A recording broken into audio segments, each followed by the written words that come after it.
Kia ora ko tātou katoa toa. During the week, we've been having some discussions about some changes to our isolation and quarantine protocols and how we need to change them to adapt to the changing situation, especially here on Rarotonga.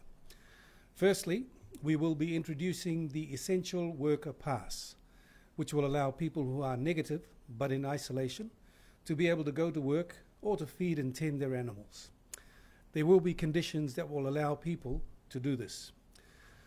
So, for example, today we have 517 active cases, but with a total of nearly 2,000 people in isolation, which include household contacts that are negative.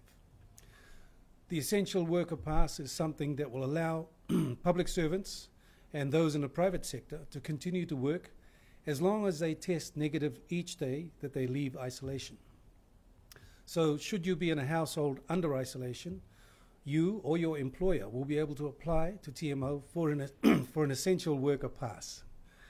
This pass allows you to travel between your work and your residence only.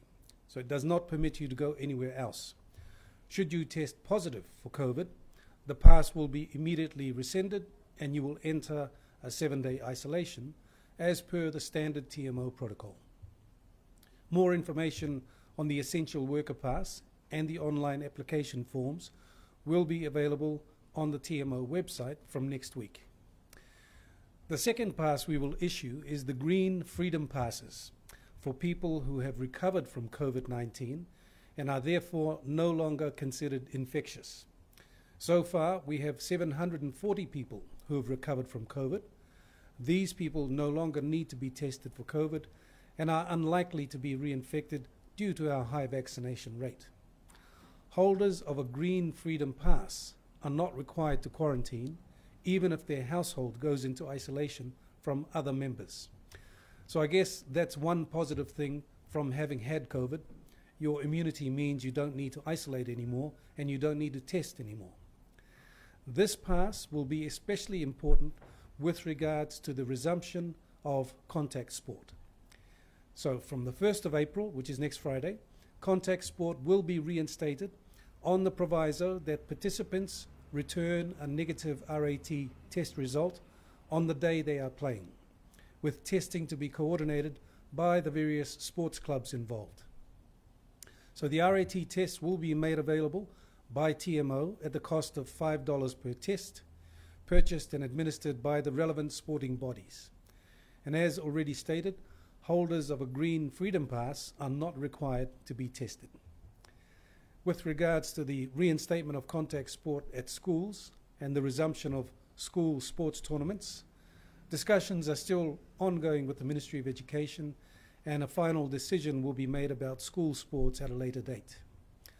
Also on the 1st of April, we will be putting our CookSafe QR card contact tracing system into hibernation. We will no longer require people to tag in at businesses and other organizations, and we won't need these organizations to continue to have CookSafe scanners in place. So while CookSafe and the CookSafe Plus Bluetooth app were essential for planning our response to earlier COVID variants, where elimination was the objective, they are not as useful in responding to our current Omicron case numbers, where the new objective is now to manage the spread of the infection and to protect the vulnerable.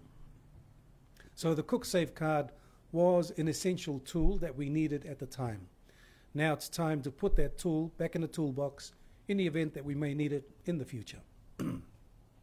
So looking further ahead, to match New Zealand's opening of its borders, we will be allowing visiting Australian passport holders to enter the Cook Islands from the 12th of April and all other travellers from the 1st of May. Visitors will still be required to be fully vaccinated before travelling here, unless they are under 16 years of age, which is also in line with the current New Zealand requirements. A COVID-19 test, either a RAT test or a PCR test, will continue to be required for all travellers to the Cook Islands, although from the 1st of May we will be extending the pre-departure test period for RATs from 24 hours to 48 hours to match the same period required for PCR tests. At the same time, we will be updating our air border regulations so that pre-departure COVID tests for travellers to the Cook Islands can be taken anywhere, not just in the Cook Islands. This will allow travellers from Australia or other countries to travel direct to the Cook Islands as long as they meet all other requirements. Finally, today, consultations are still ongoing with the various island governments regarding travel to the Paenua. The ministerial order for Paenua travel will be extended for a further 2 weeks. At this point, we are proposing an opening of travel from April the 18th for the southern group and April the 25th for the northern group. TMO is still in discussions with our island governments about reopening, and we'll be able to confirm those dates next week. So that's all I have for you today, but I want everyone to know that it's thanks to the combined efforts of us all that we're at the point now we're able to start loosening and lifting some of our COVID-related regulations and restrictions. And we're only able to do this because of our very high vaccination rates. So a reminder that TMO is running another vaccination day tomorrow from the Nikao Social Centre. Anyone wanting a first, a second or a third booster shot is welcome to come along, as well as any children who need the juvenile vaccine. No reira, ki tō tātou I te tangata tikai, aere mai, ia tātou e kōkō I te pātia pāruru, te ki te nei tātou I tōna metaki, I te pāruru I tātou I te tuatau nei. So our numbers as of 8 a.m. today, to date we have had a total of 1,257 cases. We have currently 517 active cases, and we have 740 people that have recovered. So our journey with COVID continues, and while it's important that we continue to take this virus seriously, it's equally important that we celebrate our victories and make changes where and when we can. So remember, there is a light at the end of the tunnel, and it's getting brighter every day, and we definitely know that it's not a train coming. So stay safe, everyone. May God continue to bless us all. Kia ora ana tātou katoa toa e kia manuia.